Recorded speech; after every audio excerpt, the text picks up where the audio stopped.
As Cyan and the others entered the bustling village, the night was alive with celebration. Lanterns flickered, and rhythmic drumbeats echoed through the air, filling the night with energy and joy. The villagers, sitting proudly on ornate thrones, cheered loudly, their faces alight with happiness. Suddenly, one of them, caught up in the excitement, exclaimed sharply, ... what single quotes are's going on? At that moment, the villagers turned their heads and, with exuberant voices, shouted in unison, "The goddess has descended. She has come to us, through Prince Seth's body. Hooray!" Set, who was sitting the throne, just remained silent, lost in thought. His brow furrowed as he watched the scene unfold. Overwhelmed by the chaos and confusion, he muttered to himself, "Seriously, what the hell is going on?" The old man who had earlier opposed Set and his friends from entering the village stepped forward. His voice was filled with pride and a hint of reverence as he declared, "Our prince has always been so smart. I knew this day would come." The villagers erupted into chants, calling out Set's name with joy and elation, their voices blending into a chorus of celebration.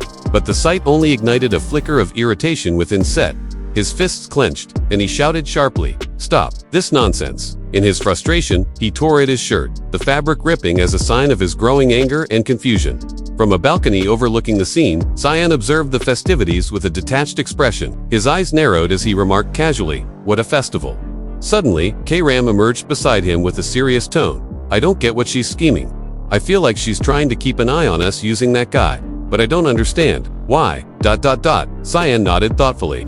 "Gods can't interfere with the human realm. She won't be able to do anything to us now that we're outside her temple. That's how it was with the other god, too." K-Ram's brow furrowed as she added, "But it's a different story if she's using that idiot. Don't let your guard down. Master, someone else is watching us, too." At that moment, Luna hurried onto the balcony, searching for him. Her face lit up with excitement as she called out, "Were you waiting for me?" Cyan turned to her with a calm expression. "Yes, I need to talk to you. Is Lamella okay?" Luna's face softened with relief. "I was worried because her wounds were pretty bad, but she's all right now.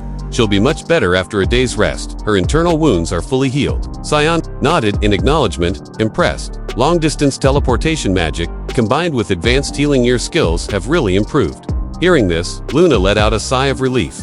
"So that's why you wanted to talk to me. I was wondering why you weren't asking about how I got my hands on that LeMay harem." The scene shifts to Dean Kundal's office. Professor Silica had come to meet him in order to give him an explanation. The dean looked directly at her voice, stern but inquisitive. How did Cyan get that draconic human in here? Surprised that the dean already knew it was Cyan's doing, Silica hesitated but then responded cautiously, I'm not sure how he managed it, but it's clear he's involved." The dean nodded knowingly. "The way she endured all my attacks. He's the only one capable of handling a draconic human as strong as that."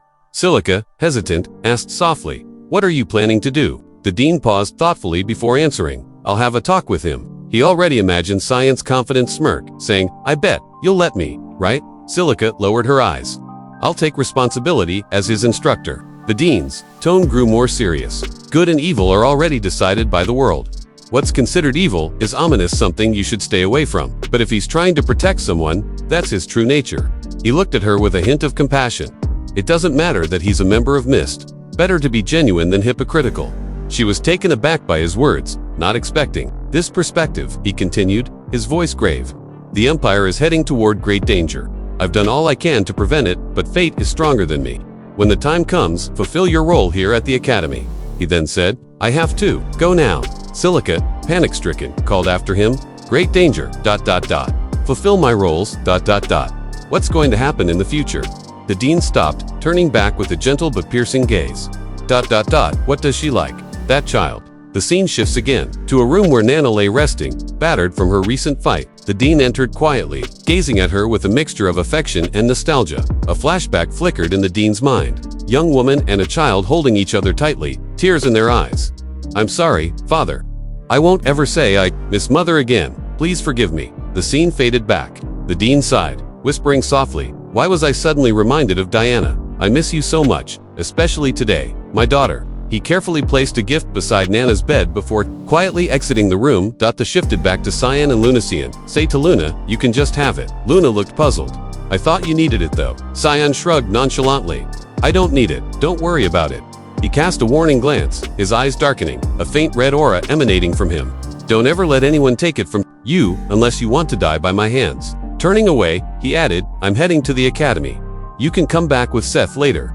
Luna sighed, a hint of frustration. He's leaving on his own again, idiot. From Luna's shadow, Lumi, voice softly echoed. You really like him, huh? Luna nodded, a faint smile forming. So, tell me what he's trying to do. Let me harm, replied calmly. I don't know, but I'm starting to understand him more. Luna's voice was resolute. I'm going to help him, no matter what it takes. Lemi Hadong responded. Yes, as long as you uphold our contract. My truth is yours. Luna of Rain Reaver, but why do you call me Lem? Luna smirked. Lemi harm is too long. The scene shifts to Brian, who was practicing with his sword under the moonlight. His movements were tense, each swing filled with determination. As he struck, memories flooded his mind, Professor Silica's words echoing. You did the best you could. It can't be helped that you're not talented. He muttered to himself. It's all because I'm weak. I can't just sulk around. I have to help the young master. Suddenly, an unknown figure approached him, emanating a dark red aura that sent chills down his spine. The figure's presence was intimidating, eyes glowing with menace.